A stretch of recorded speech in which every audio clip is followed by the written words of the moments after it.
Turo host. Turo's worth it only if you make it worth it. And the way you make it worth it, you first have to understand the Turo market. The way to make it worth it is giving excellent and phenomenal customer service. I've said this plenty of times in many of my videos. Very important to understand this basic key element and principle. When they book a trip with you, your Turo renter or Turo guest books a trip with you, respond to them, send them a message, introduce yourself, greet them, be nice to them in person, take good pictures of your car, keep it clean, be punctual on time.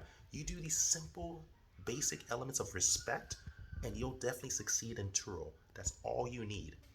Yes, it could be a lot more complicated, but let's keep it simple, people. One on one, respect first. You respect them, they respect you. You get good reviews from them, and these good reviews will allow you to charge more later on because now it shows that your experience, it shows you have good reviews. And I get so many different trips where people say, "Oh, I love your reviews," and you can check my review, check my profiles. I list under every Turo video, and I am the real deal.